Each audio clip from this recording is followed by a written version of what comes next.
So we are on step 7, and step 7 is about humility. And again, I will go through the 3 books that I'm using, and I'm not actually using the 12 Steps of AA. I was told last week, I have been saying the book was printed in 1935. AA actually started in 1935. The book was printed in 1939, just so I'm in integrity with what I'm saying up here. So step 7, humbly asked him to remove our shortcomings. Please remember that when this was written, those were the vernaculars used, so just think past that, change the pronoun to whatever you choose. The 12 Steps for Everyone by Jerry, here he is, by Jerry Hirschfeld. He says, we humbly ask our resources for help and committed ourselves to the solution that was recommended to us. Again, my favorite book. However, since we have new people here, don't run out and buy this if you have a problem with salty language. We will not be carrying this in the bookstore. However, I love this book. And it is called Recovery, Freedom from Our Addictions, and it's by Russell Brand. If you know who he is, then you are familiar with seeing him on YouTube or on talk shows or as a comedian, so you know already what is inside this book. And he says, and I've just changed a word, are you willing to live in a new way that's not all about you and your previous messed up stuff? And you have to. If you're going to really change your life, you have to. And then the book that we have in the Life Abundant bookstore, and I highly recommend it, because look how skinny it is. It's nice and skinny. It's something that you can just open up and go, oh yeah. And step 7 for her, and this is Reverend Karen Lindsley. She is a Science of Mind minister. Step 7, continue the process with a request. And that request is really surrendering all of those things that we identified through the previous steps, all of those habits or all of those behaviors or all of those beliefs that we are now willing to let go of. We humbly surrender to something that is bigger than all of us. And I choose to call that God. You can call it whatever you want to. So what does it mean to be humble? Keely Whitney is a living, breathing example of being humble. She is an amazing singer. She is talent personified. And just to give you an idea, and so are the highly unusual suspects. And I don't know how many of you realize what their process is every Sunday morning. They come here at about 8:30 in the morning with the guest musician, and they practice from there until probably about 9:15, maybe 9:20, and then this is the result that you get. Keely didn't know that song. That was a song that I requested that she do specifically because of my talk title this week, and I thought that the words of that song spoke to my heart, and I hope it spoke to yours. And it was amazing. I love how the universe works. We actually found it, Paul found it, I think we were watching NCIS, and that was the closing song that they ran across the credits. And we were like, wow. Well, actually he was. And he went and Googled who sang it, and then, and I've loved the song ever since, and he used to perform it with his songsters down in Santa Fe. So when I knew what the talk title was today, that started running through my head. And so I said to him, what is that song? And so we asked Keely to do it, and just like that, she says yes. That's humble.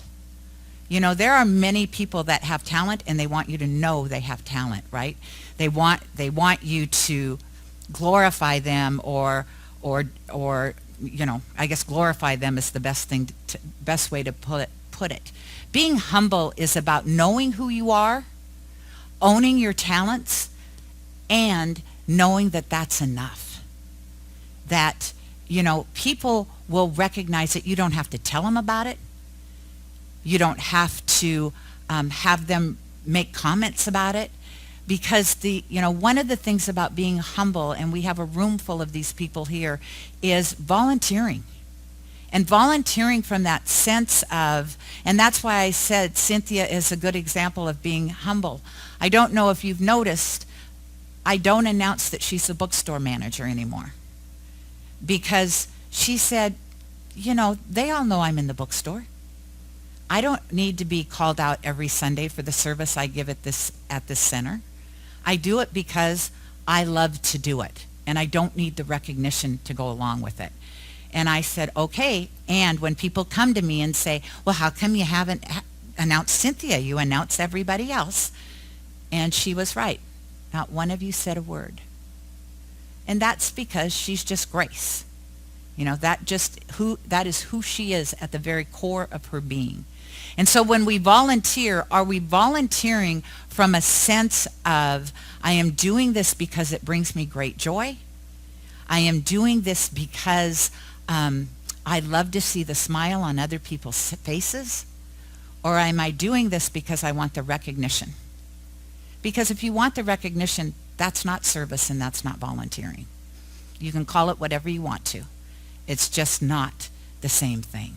And so being humble is about realizing each one of us is here to be that representation of the divine.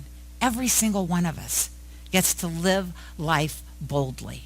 And how we choose to do it is individual to each person that's sitting here. Everybody. If you all showed up as Bernie, I'd burn this place down. I'm just saying. Bernie is Bernie. That is taken. Be yourself. You don't have to mimic him. You know, Bernie is Bernie. And he owns that, and it works on him because it is him. If I tried to be Bernie, I'd look pretty silly because it's not who I am. And if Bernie tried to be me, well, first he'd have to put this cool outfit on and the heels. It wouldn't work. Yeah, it wouldn't work. First of all, they're too small for you. But anyway, it's about owning who we are, taking responsibility for who we are, and then not rubbing people's noses in it. That's humble. That is being of service to mankind. The gift back to you is that people will adore you for being who you are. You know, I had things said to me yesterday that the only person I shared them with was my husband, and it just made my heart go like this big. Because I was like, wow, that's nice. It is nice they said that, and it wasn't necessary. I wasn't looking for it. I wasn't expecting it, and that's when it's really heartfelt. It was why I didn't want Cynthia to know that I was going to call her up on stage today. Because it was more in the gift of just recognizing her for the brilliance and the beauty that she is. And so coming off of that, of how to be humble, is to really, you know, it gets back to that God gave us 2 ears and 1 mouth for a reason. You have 2 of these and 1 of these. Which should you use the most? Just based on percentages. Yeah. So if you want to be humble, take the time to listen to other people.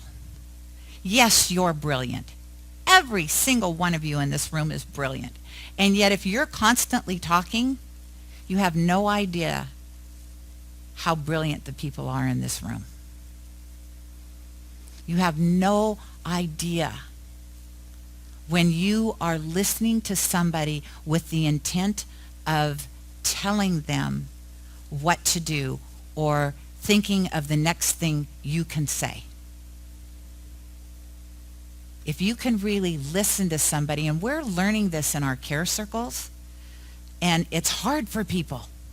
It is hard for people in care circles because they want to, you know, after somebody says something, they want to chime in and to just let that person have their moment. That is the biggest gift we can give somebody, and that takes being humble and having humility.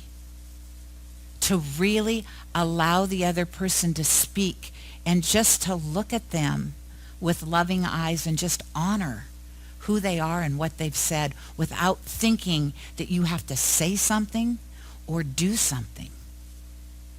How many of you have really in your life been listened to? It's a gift, isn't it? And when we're not, we know it. You know, when we're in conversations with somebody and we'll say, wow, we just refinanced our house. And they say, oh yeah, well, you know, we refinanced ours and this is our percent. And it's like, okay, you hijacked that conversation. That's interesting. Yes, I did a lot of praying yesterday for those of you who know what I'm talking about. And so it is about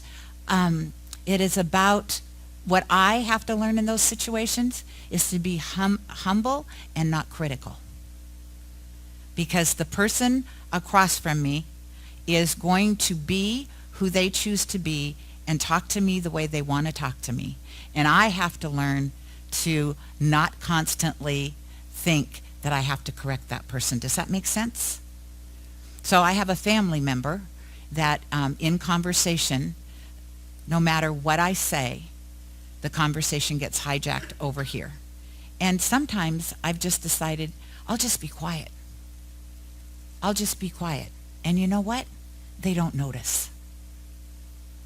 And so that is the difference to me of being humble and being whatever opposite of humble is. I won't even go there. But being humble is to recognize in all of your brilliance, in all of the gifts that you've been given as God, and knowing that each and every person is God in form. You aren't the most brilliant person on the planet. You just aren't. You're not probably the most beautiful or most handsome. You're probably not the best writer. You're probably not the best minister on the planet, and it doesn't matter. You are the best at who you are. And whoever other people might think are better than you, that's their choice. Let them go think that. That is their choice. Be the best you can be. And do it because it brings you joy. Not because it brings other people joy, but because it brings you joy. And then watch how you don't have to stand up on top of a building and yell out how magnificent you are at something. People will notice. People notice the Dalai Lama. Do they not? They talk about the Dalai Lama. He doesn't talk about himself a lot. He really doesn't.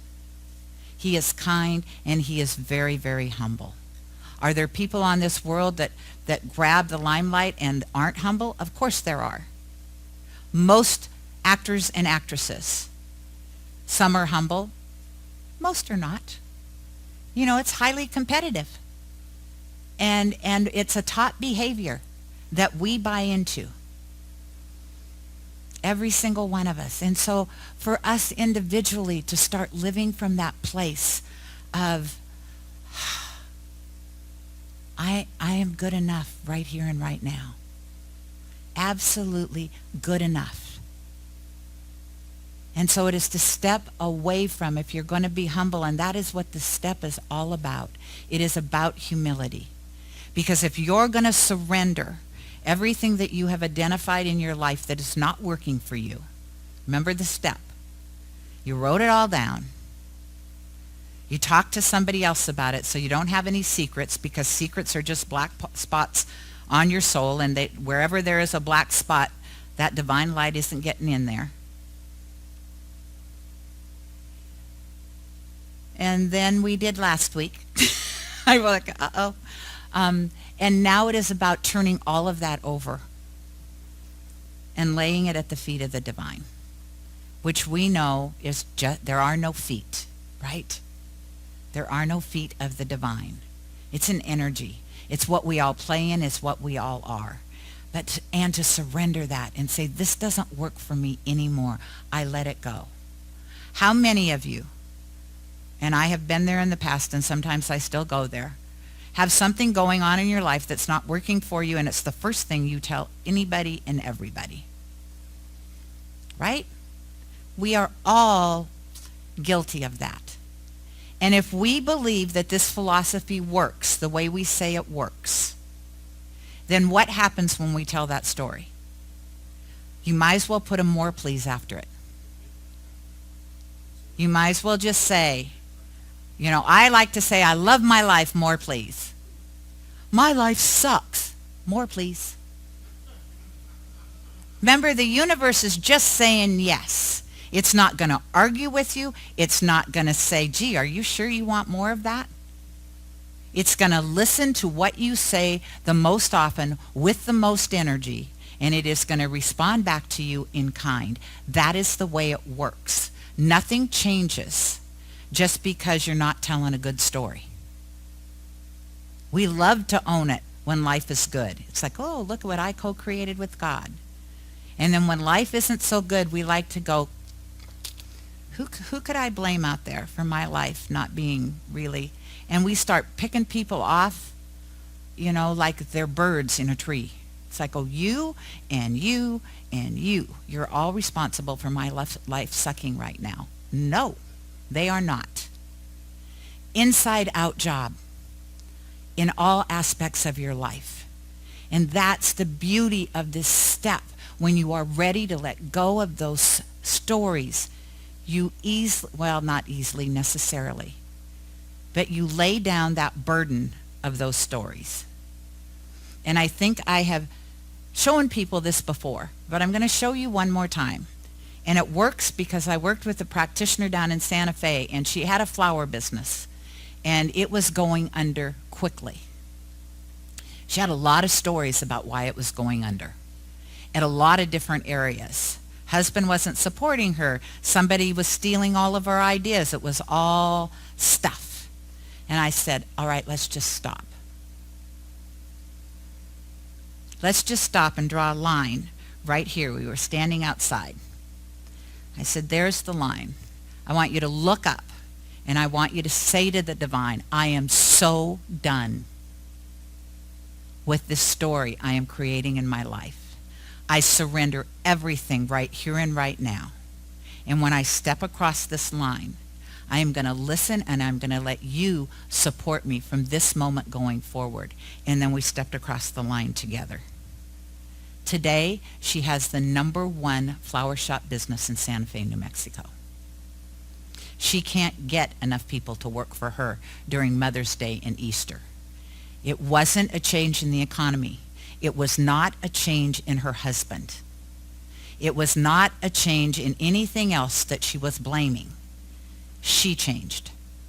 She became humble, and she took ownership for what she was creating just by constantly retelling her story over and over and over again. And so there is that old Bob Newhart comedy. I don't know if you guys saw it. It's a little short. I think it was on, I always say SNL, but I think Mad TV. And he has somebody come in, and she's highly afraid of being buried alive. It's her biggest fear. And he charges $1. I'm going to charge you $1. She's, $1? Wow, that's really reasonable. She hands him $1, and he goes, stop it. And they go through this a number of times, and he finally realizes he's not getting anywhere with her, and he finally says to her, stop it, or I'm going to bury you alive. Now, there is humor in that, and there's actual reality in that. Stop telling your story if your life isn't working for you right now. Because if you're not, you are burying yourself alive. That's the truth of that little comedy thing. You are burying yourself alive in all of your upset and all of your what's going on in your life. So have a little humility. Be humble. And you don't have to do it with other people if you don't want to. Be humble and lay down those stories and allow God, the energy, the perfection of life itself to work through you. Because the universe is never against you. It is always responding yes to who you are and what you say and what your energy is putting out. So if your life isn't a bed of roses right now, weed your garden. It's your garden, not mine. not anybody else's in this room. It's your garden. And it's like any other garden. It takes work. And it's like any other garden. Well, not necessarily. I pay somebody to weed mine. You have to weed your own garden. You can see a practitioner or a minister for support. Absolutely. If you are in a 12-step program, the hope is you have a sponsor. That's what they're for. And most of the work done by you. Absolutely done by you. You get to shift it. And so it was interesting. I don't know if this has anything to do with being humble, but it's a great way to look at how the universe is always for us. So I was teaching a class a couple weeks ago, and we were talking about when we get angry or depressed, or, how do we lift ourselves up out of that? And I said, well, I had a friend in Santa Fe, and we used to send each other YouTube videos of Eddie Izzard. How many of you know who he is? Okay. And one of the people in the class literally laughed out loud. And so we were talking about Eddie Izzard and sharing how, I had trouble the first time I saw him. It was distracting to me that he was dressed up like a woman, and he never told me why. Was not part of he's brilliant. If you haven't seen him, please go look on YouTube. He is brilliant. He has just done a tour in 5 different countries, and in every country he did his entire show in their language. That is how brilliant he is. So Paul and I yesterday are going to see Paul Thorne, and we step out of Pike Place Market, and Paul goes, "That's Eddie Izzard." And I was like, oh my gosh, it was. In his knee-high boots and his short skirt and his makeup on, and I was like, wow. And so I texted this person because I knew she'd be excited. I was like, oh my God, I just saw Eddie Izzard. Next thing I know, her and a friend decided they'd just show up at Paramount and see if they had any tickets on sale. Now, I will tell you, based on the price she paid, she got her tickets at 1/3 of what they said they were online. Just because she thought, I want to see Eddie Izzard, I'm going to go to the Paramount, and I'm just going to see if they have tickets available. That is how the universe works for you all the time. And that comes from absolutely, I think, being the best human you can be. And being the best human you can be is you need to be humble. You need to be kind. It's why I love that song. That's what goes through my mind all the time. To be humble, to be kind. If we could do those 2 things day in and day out, we would shift the consciousness of this community, of this city, and of the world. And it comes from absolutely, I get chimed so I know I'm right. That is God saying, wow, Gayle, good job. Yeah, good job.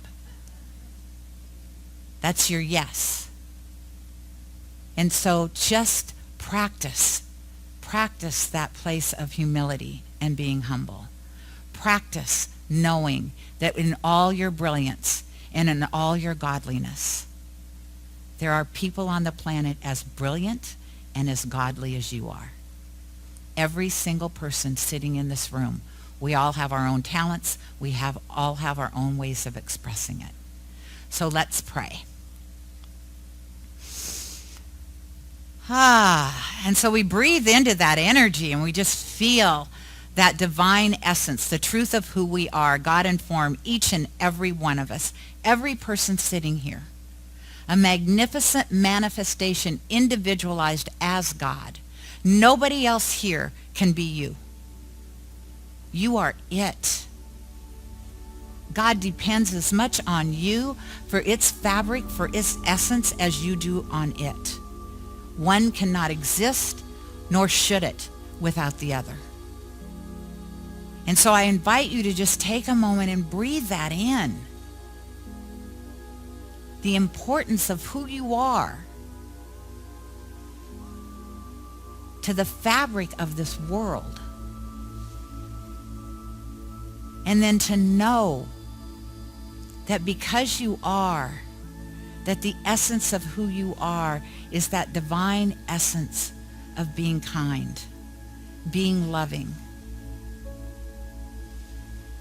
being magnificent, and being humble. So to be humble and to be kind, that is why each one of us is here. That is why we were called to be present, bless you, right here and right now. To know that, to be that, to embrace that. And so we allow that to just seep into the essence of who we are. We call forth that magnificence of the truth and say yes. We lay down today that cross that we have been carrying around and telling everybody about. We lay it down, we step over it, and we become the bold, beautiful, magnificent being that we have been called here to be. So as I know this for myself, I know it for every single person sitting here. I give great thanks to each person, to the blessing that you bring to this community, the blessing that you bring to this city, the blessing you bring to the world just by being you. And to remember who you are and why you're here. So I turn all of these words over, and as I do so, I just let it go. Letting it just be in that field of infinite possibilities, knowing that God does what it does best. It has said yes to me and to every one of you. And it is in that yes that we respond back together and say, and so it is.